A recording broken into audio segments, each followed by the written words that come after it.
Good morning and welcome to path of evolution. આપણે શક્તિની ઘણી બધી વાત કરી. આ જગતનું જે ક્રિએશન થયું એમાં જે શક્તિ વપરાણી, એટલે ઇન શોર્ટ કહીએ તો શક્તિનું રૂપાંતર થયું. આપણે કહીએ છીએ પ્રકૃતિ પરિવર્તનશીલ છે, પણ એ જે પરિવર્તન થઈ રહ્યું છે,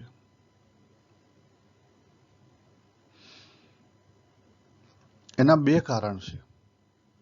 ઓરિજિનલી તો આ જે ક્રિએશન પાવર છે, કદી તમારી નજર આ જે ક્રિએશન પાવર છે એની ઉપર ગઈ છે? આપણે જગતમાં આયા, ઘરમાં નાનું બાળક હોય તો જુઓ તો શરૂઆતમાં એ કંઈક જિજ્ઞાસા હોય. જે જિજ્ઞાસા વૃત્તિ છે ને આપણી, એ ક્રિએટિવ પાવર છે, અને એ ક્રિએટિવ પાવર આપણે લઈને આવેલા છીએ. આ યાદ રાખો, એ પાવર આપણે લઈને આવેલા છીએ. આ જે સ્લાઇડ છે ને, આપણે પહેલા સમજાયેલી છે, છતાં ટૂંકમાં જોઈએ, વધારે નહીં જોઈએ, કે એક જે પરમાત્માનું તત્વ છે, એ તત્વ જ્યારે જાગ્રત થયું, સતચિત બન્યું, ત્યારે બે પાવર ઊભા થયા. બે પાવરની ખબર પડી, શક્તિમાનને શક્તિની ખબર પડી, એટલે પુરુષ અને પ્રકૃતિ. અને પછી એ પ્રકૃતિ રેલાણી. શું થયું? પ્રકૃતિ રેલાણી છે, યાદ રાખો. હવે શક્તિમાનથી શક્તિ ગમે ત્યાં જાય બહાર. તમે આપણે પેલું અહીંયા ફિશિંગ કરતા હોય છે, ફિશિંગ રોડ અને પેલી જે દોરી હોય, ગમે એટલી દૂર નાખી હોય, ફિશિંગ રોડ સાથે હોય, બરાબર, એ પાછી માછલીને ખેંચી અને પછી પાછી એ જે નાખનારો છે એની પાસે પાછી આવી જાય. એટલે આ જે ક્રિએશનનો સિદ્ધાંત આપણને જે ગોલ્ડન રેશિયો બતાવેલો છે, એ ગોલ્ડન રેશિયો માત્ર એક જ તરફ લાગે છે એવું નથી, યાદ રાખો. ગોલ્ડન રેશિયો માત્ર એક જ તરફ લાગે છે એવું નથી. એટલે ચિત્ત શક્તિમાંથી પ્રાણ શક્તિ, એમાંથી ઈચ્છા શક્તિ, અને એમાંથી ક્રિયા શક્તિ, અને પછી એક્સપિરિયન્સ થયા, નોલેજ આવ્યું, જ્ઞાન શક્તિ ઊભી થઈને, બરાબર. એમાંથી કોન્સેપ્ટ એટલે આપણી બુદ્ધિ આવીને, લાઇક ને ડિસલાઇક એટલે મન આવ્યું, ફરી વાસના ઊભી થઈને, ખ્યાલ.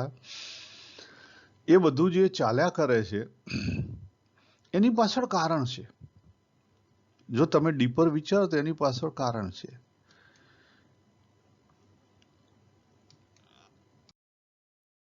આ સ્લાઇડ ઉપર બહુ નહીં ઉભા રહીએ, પણ મૂળ એક જે તત્વ છે, 5 તત્વ બન્યું છે, આપણે આગળ જોયું હતું. અને જેમ આપણે નીચે ઉતર્યા છીએ એમ પાછા જઈ શકવાની તાકાત પણ આપણી પાછળ છે, અને એના માટે ભગવાને બધી વ્યવસ્થા કરેલી છે.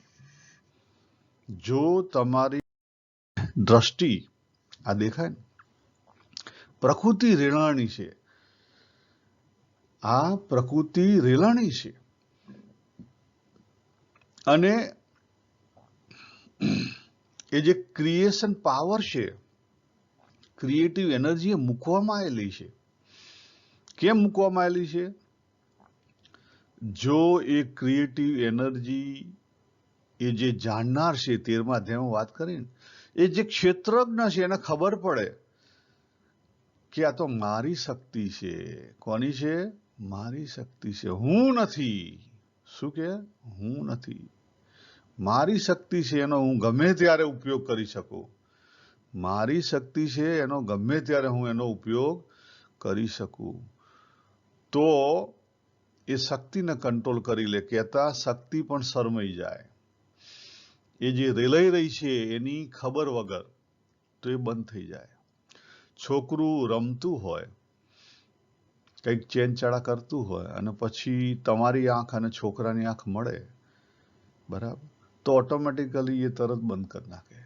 સેમ વસ્તુ પુરુષ અને પ્રકૃતિની છે. જ્યારે પુરુષની દ્રષ્ટિ પ્રકૃતિ પર પડે ત્યારે જે પ્રકૃતિ ડાન્સ કરી રહી છે એ ડાન્સ એનો બંધ કરી દે.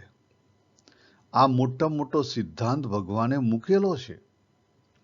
આ જુઓ, 6 મહિનાનું બાળક હોય એની જો ટગર કંઈક એની અંદર જિજ્ઞાસા રહેલી છે અને કંઈક શોધી રહ્યું છે. પછી આગળ મોટું થાય, 3 વર્ષનું થાય ત્યારે એની જિજ્ઞાસા અલગ હશે. પછી 13 વર્ષનું થાય ત્યારે એની જિજ્ઞાસા અલગ હશે. એનર્જી ફાટે છે. આ ડિઝાયર ટુ નો એ મૂકવામાં આવેલું છે. Desire to know and enjoy એ આપણે લઈને આવેલા છીએ. અને જો તમારી અંદર એ ના હોત તો તમારો અહીંયા દેહ હાજર ના હોત. આ યાદ રાખો. આપણે લઈને આવેલા છીએ. જો આપણે લઈને ના આવેલા હોત તો આપણો દેહ હાજર હોત નહીં. આ મોટામાં મોટો સિદ્ધાંત છે. અહીંયા આ સ્લાઇડ ઉપર મેં નીચે 13મા અધ્યાયના 2 શ્લોક મૂકેલા છે, જ્યાં ભગવાન ક્ષેત્ર અને ક્ષેત્રજ્ઞની વાત કરે છે. ભગવાન કહે છે કે આ બંનેનું જે મિલન થયું એને લઈને આખું જે જગત બન્યું, આ 2 તત્વ ક્ષેત્ર અને ક્ષેત્રજ્ઞ, પુરુષ અને પ્રકૃતિ, આ 2 તત્વનું જે મિલન થયું અને એને લઈને જે આ જગત ઊભું થયું, આ જગત ઊભું થયું એમાં એનો મૂળ હેતુ બતાવે છે ભગવાન. એમાં જે કાર્યકારણ થઈ રહ્યા છે, બહાર જે દેખાઈ રહ્યું છે, એ કોને લઈને છે? એ પ્રકૃતિને લઈને છે. કોને લઈને છે? પ્રકૃતિને લઈને છે. ભગવાને 19 અહીંયા 21 મૂક્યો છે ને, તો 20 અને 21માં શ્લોકમાં વાત કરી કે પ્રકૃતિ અને પુરુષ આ બેયને અનાદિ જાણ અને વિકારોને તથા ગુણોને પણ પ્રકૃતિથી ઉદ્ભવેલા જ જાણ. કાર્યો અને કાર્યોથી થનારી જે કઈ ક્રિયાઓ ઉત્પન્ન થાય છે એમાં પ્રકૃતિ કારણરૂપ છે. હેતુ કોણ છે? પ્રકૃતિ છે. અને એને લઈને એને લઈ સુખ દુઃખ જે અનુકૂળતા પ્રતિકૂળતા સુખ દુઃખ જે આવે છે એમાં પુરુષ એ ભોગતાપણામાં કારણ છે. બરાબર. અને પછી ભગવાન એનો બહુ સરસ જવાબ આપે છે. ભગવાન શું કહે છે કે પ્રકૃતિમાં સ્થિત પુરુષ, એટલે આપણે બધા જીવ કેવા છીએ? પ્રકૃતિમાં સ્થિત છીએ. બરાબર. આ જગત ઉપર જેટલા પણ જીવ છે જે દેખાય છે બધા પ્રકૃતિમાં સ્થિત છે. અને પ્રકૃતિના જે ગુણો છે એના આપણે શું બન્યા છીએ? ભોગતા બન્યા છીએ. જો desire to know and enjoy, ભૂડંગતે, આ જે શબ્દ છે ને ભૂડંગતે, બહુ અગત્યનો છે. અને પછી એનું આપણી શું ગતિ થાય છે એની વાત પણ ભગવાને સાથે આવરી લીધી છે કે એના કારણે સારી અથવા ખરાબ યોનિઓમાં આપણો જન્મ થાય છે. બધું જ રીઝન અહીં આપી દીધું. એટલે યાદ રાખો, આગળ આપણે કંઈક એવા નખરા કર્યા છે અને એના કારણે આપણી જે એનર્જી છે એ બ્લોક થઈ છે. અને બ્લોક થયેલી એનર્જી આપણે આ જન્મે રિલીઝ કરવા આવેલા છીએ, દેવ ચૂકતે કરવા આવેલા છીએ. આ વસ્તુ આપણને નહીં સમજાતી. દેવ ચૂકતે કરવા આવેલા છીએ. હવે આટલું સમજાઈ ગયું હોય તો આપણે બીજો જે સ્લાઇડ છે પ્રકૃતિની, જે આપણા જીવન ઉપરની જે બનાવેલી છે, એનર્જી કેવી રીતે વેરાય છે, આજે ડિટેલિંગ આપણે એનર્જીનું કરવું છે. બરાબર. ભગવદ્ ગીતાને સાથે રાખી અને કેટલાક મારા અનુભવો સિક્રેટ જેમાંથી હું લર્ન કર્યું છે એ હું કહેવા માંગુ છું. મેઇન વસ્તુ તો આ રહી, desire to know and enjoy આપણા જીવનમાં પહેલા દિવસથી પડેલી છે અને એનો આપણે વારંવાર ઉપયોગ કરીએ છીએ, પણ એની તરફ આપણી દ્રષ્ટિ ગઈ છે કે નહીં એ ચેક કરો.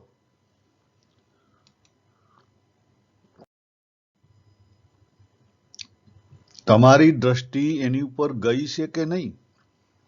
જો આપણે અગાઉ સમજેલા છીએ પણ આજે સમજી લે. આ જીવન છે, આ બેલ શેપ છે ને, એ લાઈફ છે. દરેક જીવનું લાઈફ છે. કોઈ 50, 60, 70, 80, 90, 100 વર્ષ જીવે, જે કોઈ જીવે. જનરલ મનુષ્ય છે એનું સપોઝ 80 વર્ષનું આયુષ્ય સમજીએ આપણે, તો મોટા મોટે તમે એવા ભાગ કરી શકો કે માણસની જે ડિઝાયર ટુ નો છે, જે ભૂનંગતે આપણને તાકાત મળેલી છે, ક્રિએટિવ પાવર જ્યાં રહેલો છે, છુપાયેલો છે, એ ક્રિએટિવ પાવર ધીરે ધીરે વેરાવા માંડે. નાનું બાળક હોય, આપણે હળો વાત કરી, નાનું બાળક હોય, તમે જોજો ટગર ટગર ટગર ટગર જોયા કરતું હોય, અને પછી ધીરે ધીરે એને કઈ બી વસ્તુ મળે ને તરત પકડે અને પછી એને ચેક કરવાનો પ્રયત્ન કરે. એનામાં જિજ્ઞાસા વૃત્તિ બહુ હોય. આ જિજ્ઞાસા એ શક્તિ છે.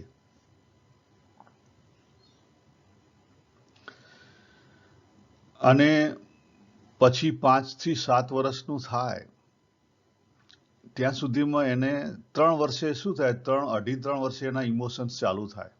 આપણે આગળ જોયું હતું કે એનું ઇમોશનલ માઇન્ડ છે ને ચાલુ થાય, ડેવલપ થાય.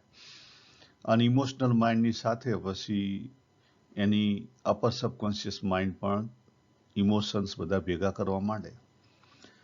પછી 5 થી 7 વર્ષ પછી એનું બુદ્ધિ ડેવલપ થવા માંડે, લોજિકલ બ્રેઇન. અને એ 13-14 વર્ષ સુધીમાં તૈયાર થઈ જાય. હવે અત્યારે હાલ સપોઝ મારી ઉંમર 58, આ દેહ છે મારો, એની ઉંમર 58 યર્સ છે. તો 58 યર્સની ઉંમરે મારી બુદ્ધિ 58 યર્સની છે? ના ના ના ના ના ના. જે બુદ્ધિની વાત ભગવાને બીજા અધ્યાય કરી, આજ મારે ત્યાં પણ તમને લઈ જવા છે. એ બુદ્ધિ અત્યારે તમે જો સાયન્ટિફિકલી ચેક કરવા જો ને, તો એ બુદ્ધિ 13-14 વર્ષ જેટલી જ હશે, એથી વિશેષ નહીં. લગભગ આપણી જે બુદ્ધિ છે ને, એ જે આપણી મેમરી છે, તો આપણને ખબર 8 ગીગની માર્કેટમાં મળે, 8 ગીગ મેમરી મળે, 16 ગીગ, એ રીતે અલગ અલગ. તમારા મોબાઈલમાં પણ મેમરીની લિમિટ હશે. કોઈ સારો ફોન હોય, હવે તો બધા મોટી મેમરીવાળા મળે છે, 256 ગીગની મેમરીવાળો ફોન, બરાબર. એટલે એટલો સંગ્રહ તમે કરી શકો. અહીંયા સંગ્રહની વાત નહીં થતી, એના અર્થમાં નથી. અહીંયા બુદ્ધિ છે ને, એ સંગ્રહની વાત એ લોજિકલ બ્રેઇન પાસે છે. અને સંગ્રહ કરેલી વસ્તુ, લોજિકલ બ્રેઇન, એ તમે અહીંથી જો ને એટલે અહીંયા મૂકી દેવાનું હોય. અહીંયા એની વાત નથી થતી. બુદ્ધિની જે એને ગ્રોસ બુદ્ધિ કહેવાય. 2 ટાઈપની બુદ્ધિ છે, એક સટલ બુદ્ધિ છે ને એક ગ્રોસ બુદ્ધિ છે. સટલ બુદ્ધિ એટલે વિવેક. વિવેકને બીજા સમજવામાં કહીએ તો સમજણ, મેવી સમજણ કહી શકાય, બરાબર. મારા મધર ભણેલા નથી એટલે એમને બુકો એ રીડ ના કરી શકે, એટલે એમની અંદર બીજો સંગ્રહ છે પણ ઓછો છે. બુકો રિલેટેડ સંગ્રહ ઓછો છે. જ્યારે હું ભણેલો છું ને હું વાંચી શકું છું ને હું ગોખી પણ શકું છું, એટલે મારી અંદર સપોઝ એક સમય ભગવદ્ ગીતા આખું મોઢે હતું તો એ સંગ્રહ થયેલો કહેવાય. વચનામૃત મોઢે હતું તે સંગ્રહ થયેલો કહેવાય. શું કહેવાય? સંગ્રહ થયેલો કહેવાય. પણ સંગ્રહ એ ખરેખર બુદ્ધિ નથી, એ સંગ્રહ છે, એડિશનલ છે. રિયલ બુદ્ધિ જો ચેક કરો મનોવૈજ્ઞાનિક પાસે તો આટલી જ મળે, વિશેષ ના મળે. એ જે વિવેક છે, જેને તમે વિવેક શબ્દ કહી શકો કે સૂક્ષ્મ બુદ્ધિ કહી શકો, એનું જે ડેવલપમેન્ટ છે એ અટકી જાય પછી. એટલે જેનું ડેવલપમેન્ટ તમે જો કે કેટલાક બાળકોને કોઈ અલગ વાતાવરણમાં ઉછરેલા હોય તો આપણે નહીં કહેતા કે હારા ડફોડ જેવો, પણ એ વાતાવરણમાં ઉછરેલો હોય એટલે પછી એને સુધારવો અઘરો પડે. પછી સુધરી શકવાના ચાન્સીસ કેટલા છે? 20%. એટલે 14 વર્ષે આપણી એનર્જી છે ને, 13-14 વર્ષે પછી ફાટે. આપણી અંદર જે 2 તત્વો રહેલા, એ બે તત્વ પુરુષ અને પ્રકૃતિ, એ બે તત્વમાં પ્રકૃતિ જે છે એનર્જી પોતે ફાટે છે. જો પુરુષ કઈ નહીં કરતો. એટલે જે પુરુષ શબ્દ છે એ સમજી લો, પુરુષ શબ્દ એટલે જીવ માટે સમજી લો, આટલું સમજશો તો ચાલશે. જીવ સ્ત્રીમાં પણ રહેલો છે ને જીવ પુરુષમાં પણ રહેલો છે. આપણે જે મેલ અને ફિમેલ કરીએ છીએ ને એ આપણે દેહના આધારે કરેલા છે. એટલે દેહના આધારે જે મેલ અને ફિમેલ એનર્જી છે ને એ પાછી પ્રકૃતિની મેલ અને ફિમેલ એનર્જી અલગ હોય છે. એ દેહને રિલેટેડ નથી. કોઈ પુરુષ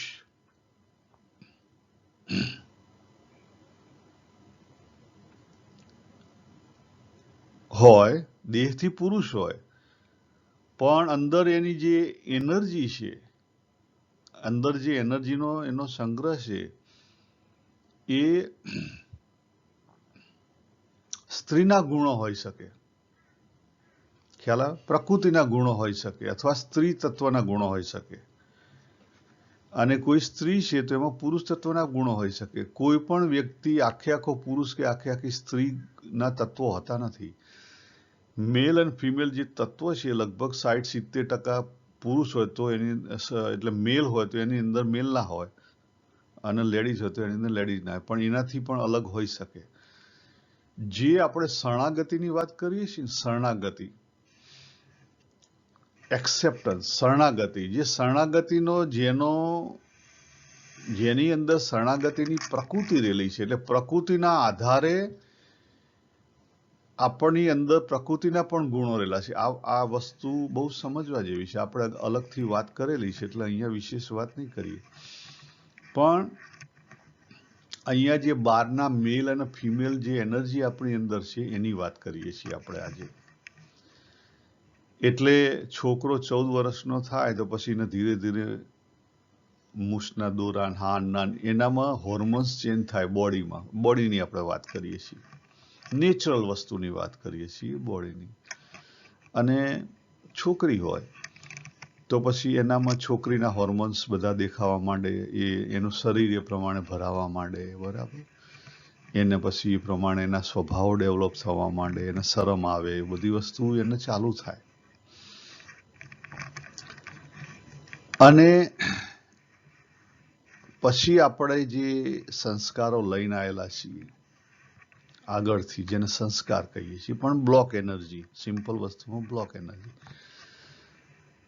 આ શરીરમાં ધીરે ધીરે એનર્જી વેરાવા માંડી. ક્રિએટિવ પાવર છે. એ કેમ આપેલો છે? ભગવાને ક્રિએશન માટે આપેલો છે. કેમ આપેલો? તમે જુઓ, બહાર ગાર્ડનમાં જુઓ, પશુ પક્ષીમાં જુઓ, ગમે ત્યાં જુઓ, તો ક્રિએશન પાવર ભગવાને મૂકેલો દરેક જગ્યાએ. વરસાદ આવે અને જંગલ બધું લીલું લીલું થઈ જાય, બરાબર? કેટલું સુખદ લાગે. પણ એ શું થયું? એ ક્રિએશન થયું. એ શું થયું? ક્રિએશન થયું. પણ ક્રિએશન છે ને ક્રિએટિવ શક્તિ વગર થાય નહીં. આપણે જો પેલા ફૂલો હોય છે, ફૂલોની પરાગરજ એકબીજા ઉપર જાય ત્યારે એમાંથી પછી આપણને ફળ મળે, બરાબર? આખું ભગવાને બધું ક્રિએશન બનાવેલું છે કમ્પ્લીટલી. પક્ષીઓમાં પણ એ રીતે છે, અને આપણી અંદર પણ, પ્રાણીઓમાં પણ એ રીતે છે, આપણી અંદર પણ છે. દરેકની અંદર એ શક્તિ મૂકેલી છે. હવે એના પછી માણસ હોશિયાર થઈને પેલા વાયગ્રા ઊભી કરે બહારથી, એના જે ગુણધર્મો બદલવાનો પ્રયત્ન કરે, એ નુકસાનકારક છે. એ નુકસાનકારક છે. પણ એ એનર્જી ફાટે ને ફાટે. પછી એ એનર્જી છે ને 28 અને 32 વર્ષ, 28 થી 42 જો એમાં હાર્મોનાઇઝ થઈ જાય, એટલે કે પછી એનર્જીનો ફુવારો ઊંચો હેડે નહીં. અને પછી 28 પછી તમારી બોડીની, દેહની શક્તિ ધીરે ધીરે ડાઉન થવા માંડે, બધી જ. હવે આજે જે આપણે કહીએ છીએ ને ક્રિએટિવ પાવરમાં કામ શક્તિ 14 વર્ષથી ધીરે ધીરે ફાટવાની ચાલુ થઈ, આપણી અલગ પડવા માંડી. એ પરમાત્માએ મૂકેલી છે, પણ આપણે સાચા અર્થમાં એને સમજતા નથી. અને સાચા અર્થમાં એનો ઉપયોગ નથી કરી શકતા,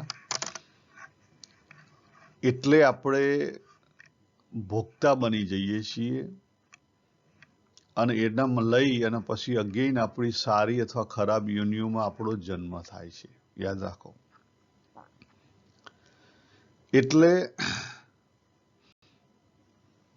આ જે ક્રિએટિવ પાવર છે, કામ શક્તિ, એને પહેલા થોડીક સમજી લઈએ આપણે. આ જે બેલ શેપ છે એના વડે, કે કોઈ પણ નોટ ઓનલી એ શક્તિ કેવી રીતે વર્તાય છે, આ બેલ શેપ એનું બતાવે છે.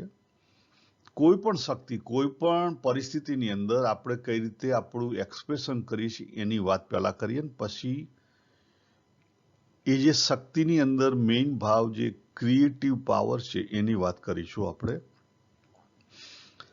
તો પહેલો ભાગ જોઈએ કે એક્સપ્રેશન ઓફ એનર્જી છે, બરાબર. એટલે કોઈ પણ પરિસ્થિતિની અંદર નીચે 6 નંબર લખેલો છે. કોઈ પણ પરિસ્થિતિની અંદર આપણે પાર્ટિસિપેટ થઈએ. Series of event is a life છે, બરાબર. સિચ્યુએશન આયા જ કરે છે, આયા જ કરે છે. કોઈ પણ સિચ્યુએશનની અંદર આપણે પાર્ટિસિપેટ થઈએ એટલે બહારનું અને અંદરનું બંને ફિલિંગ ઊભા થાય.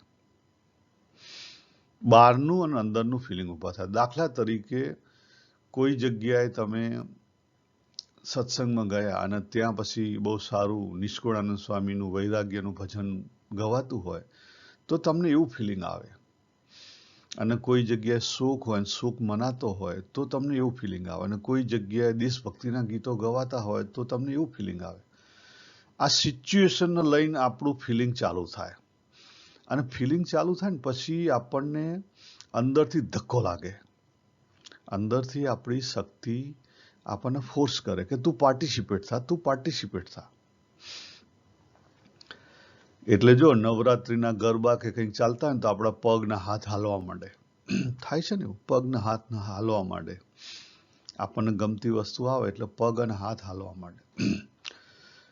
એટલે 6 થી 8 આપણા હાથ પગ હાલવા માંડ્યા પછી આપણું કોન્શિયસ માઇન્ડ એને કંટ્રોલ કરવાનો પ્રયત્ન કરે. તો આગળ કોન્શિયસ માઇન્ડ નહોતું હતું, પણ હવે કોન્શિયસ માઇન્ડ થોડુંક અવેર થયું અને એ પછી એને કંટ્રોલ કરવાનો પ્રયત્ન કરે. એમાં ઘણી બધી વસ્તુ થઈ શકે કે તમે પાછા ગરબામાં પોતે જાતે પણ ડાન્સ કરવા જઈ શકો. યસ, તમે જઈ શકો. તો સમજી લો કે તમે ગરબામાં 8 થી 10 તમે કોન્શિયસલી ડાન્સ કરો છો. આગળ કોણ છે, પાછળ કોણ છે, બરાબર. લગભગ 10 સુધી તમારી એનર્જી ચડે. પણ ઘણીવાર એવી પરિસ્થિતિ હોય કે દાખલા તરીકે કોઈ જગ્યાએ ઝઘડો થયો અને ઝઘડામાં તમારે પાર્ટિસિપેટ તમે થઈ ગયા અને ત્યાં મારામારી ચાલુ થઈ ગઈ. 10 નંબરે મારામારી ચાલુ થઈ ગઈ એટલે તમારી શક્તિ છે, તમારું કોન્શિયસ માઇન્ડ પછી જતું રહે. કારણ કે એ તમને જે ગુસ્સો આવ્યો, ગુસ્સાએ ઓવરટેક કરી લીધા. એટલે કોણે ઓવરટેક કરી દીધા? લાલ પેલી છે ને, ડાર્ક બ્રાઉન સબકોન્શિયસ માઇન્ડે એણે તમને ઓવરટેક કરી દીધા. 10 થી 12 સબકોન્શિયસ માઇન્ડની એનર્જી રેણની બરાબર મારામારી થઈ. ખબર, ભાઈબંધો બધા કોલેજમાં ઘણી વાર આવું થતું હોય, એક ગ્રુપનું બીજું ગ્રુપ. અને એ એનર્જી 12 થી જે એનર્જી 10 થી 12 ગઈ, 12 થી 2 અને 4 સુધી જઈ અને બધું શાંત થયું પછી તમને રિયલાઇઝ થયું કે સારું, આ તો આપણે ખોટું કર્યું. અને પછી 6 આવી એટલે ઘડિયાળના કાંટે મેં તમને બતાવ્યું આખું. હવે આને તમે દરેક જગ્યાએ વાપરી શકો. ભગવાને આપણને નેચરલ એનર્જી આપેલી છે, નેચરલ એનર્જીનો ફુવારો છે. એમાં કંઈ બીજું કંઈ છે નહીં. આપણી અંદર જે desire to know and enjoy છે ને એ શક્તિ છે. હવે અનેક જન્મથી આહાર, નિદ્રા, ભય ને મૈથુન, આ 4 વસ્તુ આપણે લઈને આવેલા છીએ અનેક જન્મોથી. એટલે કોઈના જન્મ થયા અને પછી આપણે નહીં કહેતા હનીમૂન ઉપર ગયા. ઇટ્સ અ ગુડ થિંગ, એમાં કંઈ ખોટી બાબત નથી, કારણ કે ક્રિએટિવ પાવર છે.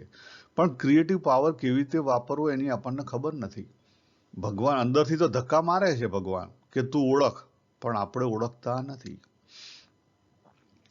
એની અંદર પણ એવું જ થાય છે. જો બેડરૂમમાં ગયા ને પછી બેડરૂમનું વાતાવરણ સરખું થાય 6 થી 8માં, એટલે પછી આપણે 8 થી 10માં કોન્શિયસલી એ જે શક્તિ છે એ શક્તિને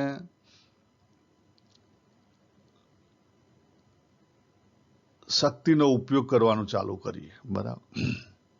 ઉપભોગ, હવે ઉપભોગ થાય છે કે ઉપયોગ થાય છે એ તમારે જોવાનું. પણ આ જે વસ્તુ મૂકવામાં આવેલી છે ભગવાને સારા માટે મૂકેલી છે. એના 2 કારણ છે. મુખ્યત્વે જે મેં આગળ વાત કરી કે 2 કારણ રહેલા છે. પહેલું કારણ છે કે આ જગતનું શું કહેવાય, જગત ચાલે, જગતને મેન્ટેન કરવાનું છે, એટલા માટે જગત ચાલે. તમે પાર્ટિસિપેટ ના થો તો ક્રિએશન થાય નહીં, તો તમારા બાળકો થાય નહીં.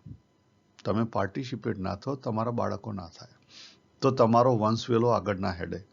તમારો ના હેડે તો આ જગતનો ના હેડે. ખ્યાલ આવે તમને? પહેલો સિદ્ધાંત આ.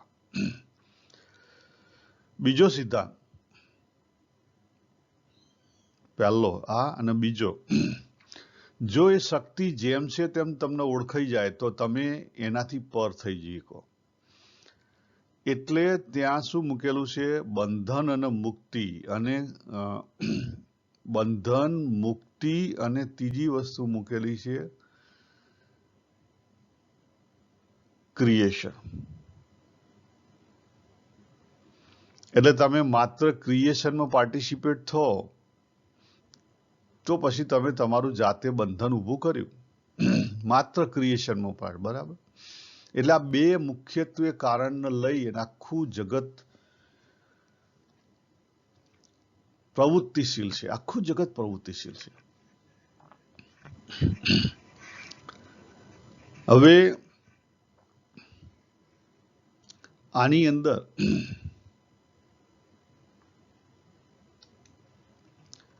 આ જે શક્તિ છે, આ શક્તિના આપણે આપણો જે જીવનનો અનુભવ છે, તમે તમારા પોતા, જો તમે એડલ્ટ હો, પતિ પત્ની હો, તો તમે તમારા પોતાના અનુભવ ઉપર જો કે માત્ર તમે બ્લાઇન્ડલી ભગવાને જે ફોર્સ કર્યો, પ્રકૃતિએ ફોર્સ કર્યો ને તમે ક્રિએશનમાં જોડાણા, માત્ર તમે ક્રિએશનમાં જોડાય. સિમ્પલ વસ્તુ લઈએ તો આપણે ઘેર જે ગાય રાખતા હોઈએ કે ભેંસો રાખતા હોઈએ કે જે કોઈ તમારે ત્યાં કૂતરા હોય કે બલાડા હોય, તો એમાં જો એમાં શું હોય, એમાં જે સિચ્યુએશન હોય 6 થી 8ની સિચ્યુએશન ઊભી થાય એટલે પેલા એ લોકો પાસે કોન્શિયસ માઇન્ડ એટલું ના હોય આપણા જેટલું, મનુષ્ય જેટલું. તો 8 થી 10ની અંદરથી એનર્જીનો ધક્કો લાગે અને 10 પછી એને પ્રકૃતિ એને પાર્ટિસિપેટ કરાવે અને પછી એના પાસે 4 થી 6નો પણ એના પાસે વિચારવાનો એવો ટાઈમ ના હોય, એટલે એને ત્યાં સાયકલ પૂરું થઈ ગયું. એટલે આપણે ત્યાં ઇન્ડિયામાં જુઓ તો ભાદરવા મહિનામાં કૂતરાઓની સિઝન ચાલે. બરાબર. કેમ? કારણ કે એમનું ક્રિએશન ભગવાને મૂકેલું છે. આપણને ગમે કે ના ગમે પણ એ ક્રિએશન મૂકવામાં આવેલું છે, નહીં તો પછી કૂતરું આપણી જોડે હોય નહીં. એ જ રીતે આપણા મનુષ્યમાં પણ એ ક્રિએશન મૂકવામાં આવેલું છે. પણ મનુષ્ય પાસે કોન્શિયસ માઇન્ડ છે. કોન્શિયસ માઇન્ડથી પર આપણી પાસે જે કહેવાય ને, મેં એક વાત કરી હતી, હોશ. હોશ એટલે આપણી પાસે ચૈતન્યની ચેતન શક્તિ એ રહેલું છે, જેને તમે ડિટેલિંગ કરો, વિવેકથી ડિટેલિંગ કરો તો થઈ શકે, એને વિવેક પણ કહી શકાય. તો તમે જ્યારે તમારા લાઈફ પાર્ટનર સાથે 10 નંબરે કામ શક્તિમાં જોડાણા પછી તમે કઈ રીતે વર્તો છો. જો અહીંયા એક ગ્રીન પણ બતાવ્યું છે અને એક ડાર્ક બ્રાઉન બતાવ્યું. મોટા ભાગે આપણે ડાર્ક બ્રાઉન હોય છે, આપણને ખબર નથી હોતી. એ સમયે આપણને ખબર હોતી નથી. આપણે સરેન્ડર થઈ જઈએ છીએ. આપણે આપણા સબકોન્શિયસ માઇન્ડને સરેન્ડર થઈ જઈએ છીએ. એ પછી બાકીની વસ્તુ સંભાળી લેશે. પછી બધું પૂરું થાય ને પછી તમને હોશ પછી આવે, તમને કોન્શિયસનેસ પછી આવે 4 નંબરે. અને સમાજમાં સાચા અર્થમાં આને જેમ છે તેમ સમજાવવામાં નથી આવ્યું, એને લઈને ઘણા બધા પ્રશ્નો ઊભા થયેલા છે. એટલે ભગવાને કેમ મૂક્યું છે, આપણે 2 કારણ આપ્યા. એક ક્રિએશન માટે મૂકેલું છે, પણ ક્રિએશનની સાથે મુક્તિ પણ એમાં રહેલી છે. કેવી રીતે મુક્તિ એ હું તમને હવે બીજી સ્લાઇડ ઉપર બતાવું.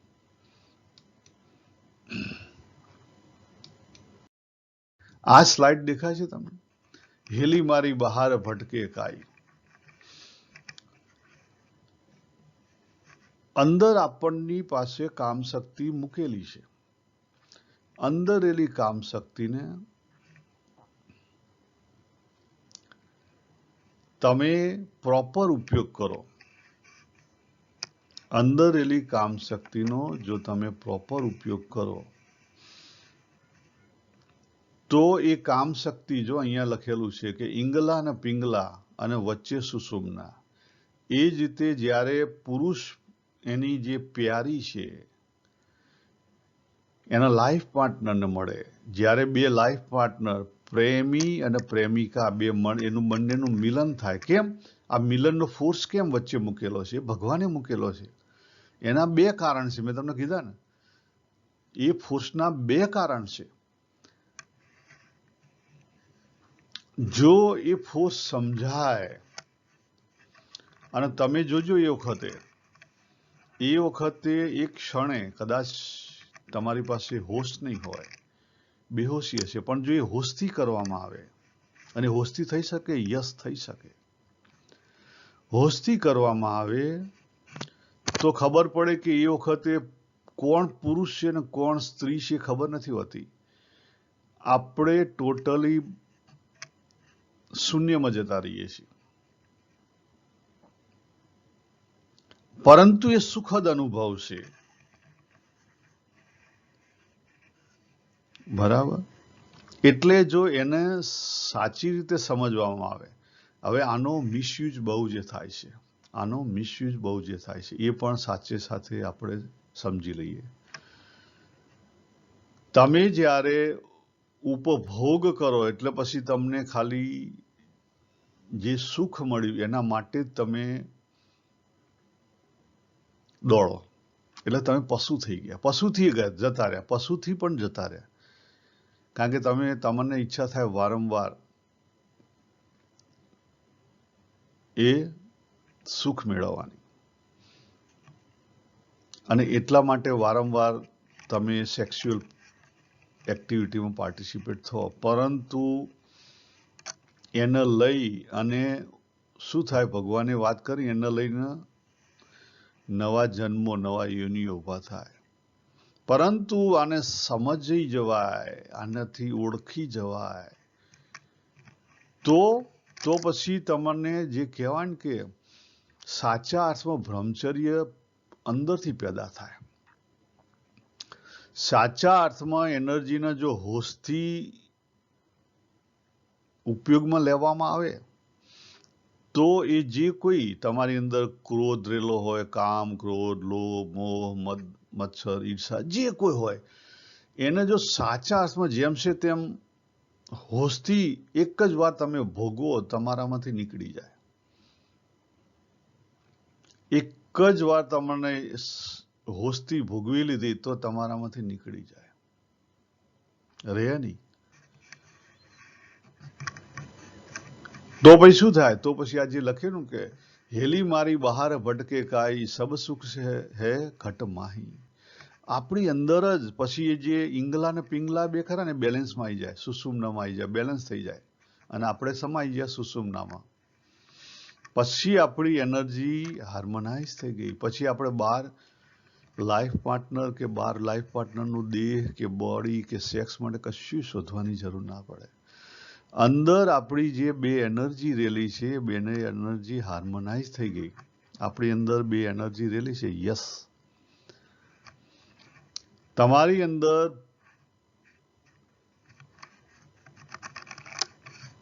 જે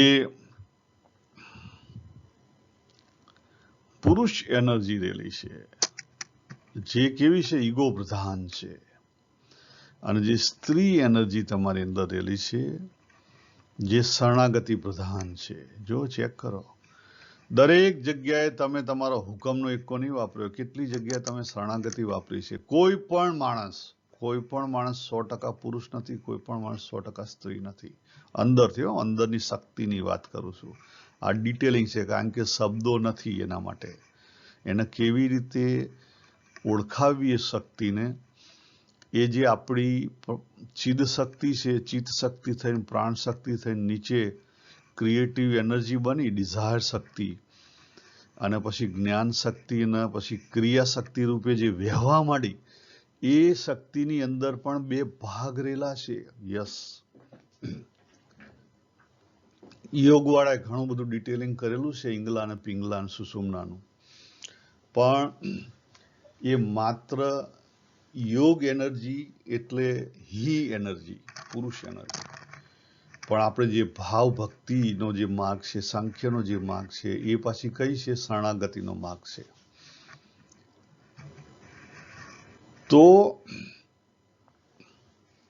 આ જે ક્રિએશન છે, આ ક્રિએશન જો સમજાય, આ ક્રિએટિવ એનર્જી સમજાય,